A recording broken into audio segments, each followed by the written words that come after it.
नमस्कार बच्चों, कैसे हो? मैं आपका Gajendra. Welcome to my platform, my YouTube channel Gajendra 0001। कल कहें तो पिछली वीडियो में हमने बात की थी कुछ महत्वपूर्ण प्रश्नों के बारे में। तो भाई, बोर्ड की परीक्षाएं आपकी चली रही हैं, एक पेपर हो चुका है और आपका जीव विज्ञान का जो पेपर है वो शायद 27 फरवरी को है।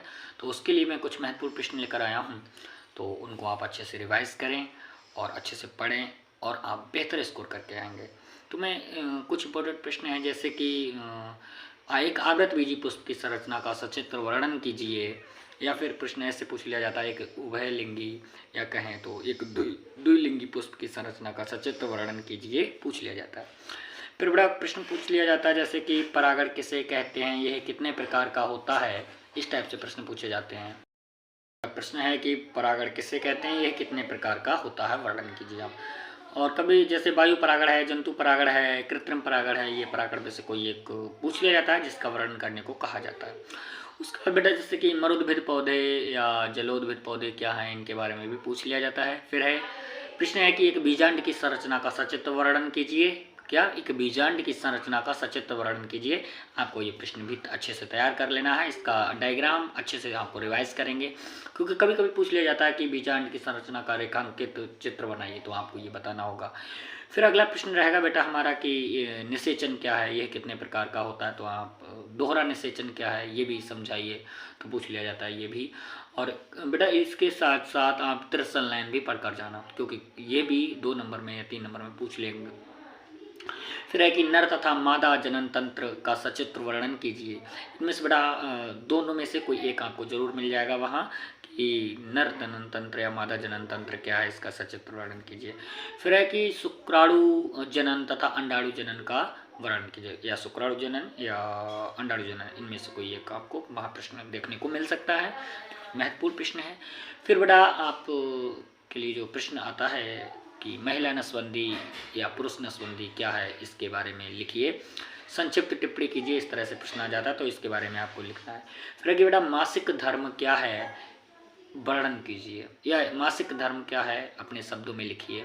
2 से या 3 नंबर में पूछ लिएगा, कितने भी नंबर में पूछे, 2 से 3 नंबर में, 4 नंबर में पूछ लिया जाता है। फिर बेटा कि शुक्राणु की संरचना का सचित्र वर्णन कीजिए, ये आपको याद करके अच्छे से पढ़कर जाना है। फिर बेटा कि परिवार नियोजन क्या है, परिवार नियोजन क्या है, इसको किस प्रकार आप बचा सकते हैं, कि परिवार नियोजन क्या है, इसको आप किस प्रकार बचा सकते हैं। या फिर प्रश्न आएगा कि जनसंख्या वृद्धि को आप किस प्रकार रोक सकते हैं, भारत की जनसंख्या लगातार बढ़ रही है, किस प्रकार आप इसको कंट्रोल करेंगे, इस तरह से प्रश्न पूछ लिया जाता है। फिर अगला प्रश्न रहेगा, हो सकता है कि ये आ जाए, महत्वपूर्ण प्रश्न है तो जाहिर सी बात है आने की संभावना ज़्यादा रहती है, कि लैंगिक संपर्क से होने वाले रोग क्या हैं, इनको समझाइए। ठीक है, तो आप समझते हैं लैंगिक संपर्क से कौन कौन से रोग हैं, आप अच्छे से पढ़ के कर जाएं। फिर है कि मेंडलिज्म क्या है। बेटा मेंडलिज्म यानी कि वैज्ञानिक मेंडल के बारे में बताना है, और इनका पूरा नाम आपको पता ही होगा, वैज्ञानिक ग्रेगर जॉन मेंडल इनका पूरा नाम है, और इनका जो जन्म है 22 जुलाई 1822 में हुआ था। ठीक है, और मृत्यु 1884 में हुई थी इनकी बेटा। तो इसके बाद कि मेंडल के नियम कौन कौन से हैं समझाइए, जैसे प्रभाविता का नियम है, पृथक्करण का नियम है, स्वतंत्र अपव्यवहन का नियम है। इनमें से कोई एक नियम आ सकता है, हो सकता है पूरा ही प्रश्न आ जाए, लेकिन इनमें से एक नियम आपको मिलेगा, उम्मीद है कि एक नियम आपको जरूर मिलेगा। फिर अगला है कि अनुवांशिक रोग क्या होते हैं, कि नहीं एक अनुवांशिक रोग का वर्णन कीजिए। ठीक है, है कि हीमोफीलिया क्या है, वर्णांधता क्या है, तो आपको किसी एक का वर्णन करना है। फिर बेटा वर्णांधता या हीमोफीलिया में आपको पता है, हीमोफीलिया से जो व्यक्ति पीड़ित होते हैं उनके ब्लड का थक्का नहीं जमता है, ब्लड लगातार बहता रहता है।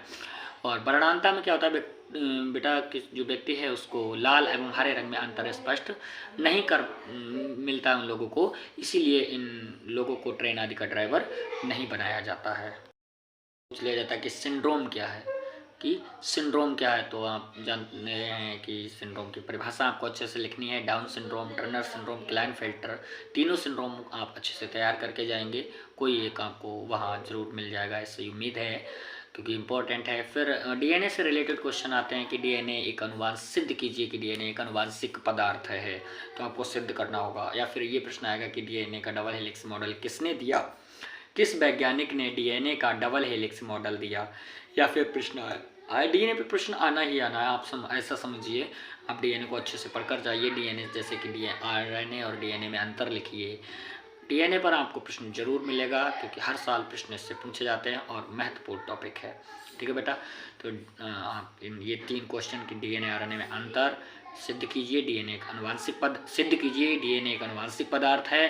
ठीक है, और डीएनए एवं डीएनए का डबल हेलिक्स मॉडल किसने दिया, ये आपको अच्छे से तैयार करके जाना है। ठीक है बेटा, तो बच्चों कैसे हो। तो फिर अगले के प्रश्न हैं हमारे कि महत्वपूर्ण प्रश्नों पर बात चल रही थी। तो प्रश्न हमारे हैं कि अनुवांशिक कूट क्या है, इसके तथा प्रारंभ कोडान तथा समाप्त कोडान कौन कौन से होते हैं, समझाइए। ऑब्जेक्टिव क्वेश्चन में भी ये आपको विकल्प के रूप में अच्छे से याद कर लेना कि समाप्त कोडान कौन से होते हैं और प्रारंभ कोडान कौन से होते हैं।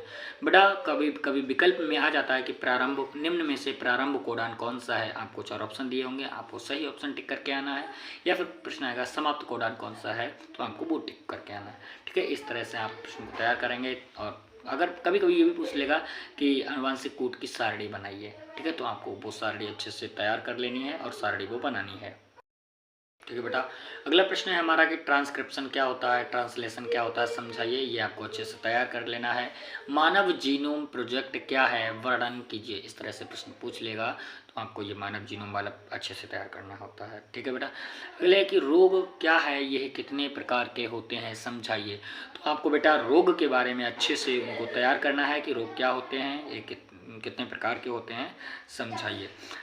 बेटा मलेरिया, टाइफाइड, एस्केरिस, हाथी पाँव, कैंसर, एड्स, ये 4 से 5 डिजीज़ आपको अच्छे से इनके कारक का नाम, इनके लक्षण, इनके उपाय, किस प्रकार हम इनसे बच सकते हैं वो, तथा इनका उपचार अच्छे से आप कॉपी पे लिख कर तैयार करेंगे, जिससे कि आपको पेपर में, परीक्षा हॉल में बैठकर किसी भी प्रकार की कोई दिक्कत ना हो। अगले प्रश्न है बेटा हमारे कि पॉलीमरेज श्रृंखला अभिक्रिया क्या होता है, समझाइए। तथा वो भी आप लिख लेंगे, बूचेरेरिया से जो होता है हाथी पाँव, तथा एस्केरियसिस क्या है, फाइलेरियसिस क्या है, ये आपको अच्छे से तैयार करना। ठीक है बेटा, और प्रश्न आता है कि प्रतिरक्षा क्या है, ये कितने प्रकार की होती है, प्रतिरक्षा तंत्र क्या है। या फिर प्रश्न आएगा कि प्रतिरक्षा क्या होता है, इम्यूनिटी जिसे हम बोलते हैं, इम्यूनिटी क्या है, ये कितने प्रकार की होती है, समझाइए। ये प्रश्न इस तरह से भी पूछ लिया जाएगा। रहता है, अभी मैंने पहले बताया कि एड्स को आप अच्छे से तैयार करेंगे। आपको पता ही है कि एड्स HIV से होने वाला एक रोग है, HIV वायरस से होने वाला रोग है। ठीक है, तो आप एड्स के बारे में पढ़ेंगे। फिर ड्रग्स से ज़रूर क्वेश्चन आ जाता है बेटा कि ड्रग्स क्या है। ड्रग्स आप जानते हैं कि ड्रग कितनी खतरनाक, हानिकारक है, तो इसका हमारे आने वाली पीढ़ी पर क्या प्रभाव पड़ेगा। तो प्रश्न पूछा जाता है कि ड्रग्स क्या है, हमारी आने वाली पीढ़ी पर इसका क्या प्रभाव पड़ेगा। कि या फिर ऐसे पूछेगा कि ड्रग्स के को प्रभाव लिखिए, ड्रग्स के को प्रभाव लिखिए तथा इससे किस प्रकार बचा जा सकता है। इस तरह से इसके ड्रग्स के ऊपर क्वेश्चन आएगा और आपको अच्छे से ये तैयार करना है, पढ़ के जाना है। ठीक है बेटा, फिर है कि ड्रग्स को हम किस प्रकार बच सकते हैं, ये तो है ही, तथा फिर बैक्टीरियोफेज क्या है, ये आपको अच्छे से पढ़ के जाना है। फिर सूक्ष्म जीव आपको पढ़ना है कि सूक्ष्म जीव क्या है, मानव जीवन पर इसका क्या लाभ है, सूक्ष्म जीवों का मानव जीवन में क्या लाभ है, किस प्रकार मानव जीवन में ये उपयोगी हैं सूक्ष्म जीव, ये आपको पढ़ के जाना है। ठीक है, तो और ये अगला प्रश्न हो सकता है इस तरह से प्रश्न आ जाए कि सूक्ष्म जीव का बायोगैस उत्पादन में क्या महत्व है, वर्णन कीजिए। या सूक्ष्म जीवों का जैविक खाद बनाने में क्या योगदान है, इनकी क्या भूमिका है, वर्णन कीजिए। इस तरह से प्रश्न पूछ लिया जाता है। अगला प्रश्न रहेगा बेटा कि जैव प्रौद्योगिकी क्या है, जैव प्रौद्योगिकी क्या है, विस्तार से वर्णन कीजिए। या फिर ऐसे प्रश्न आएगा कि जैव प्रौद्योगिकी का कृषि में क्या योगदान है, जैव प्रौद्योगिकी का कृषि में क्या योगदान है। इस तरह का प्रश्न आपसे पूछ लिया जाएगा और आपको अच्छे से करके आना है।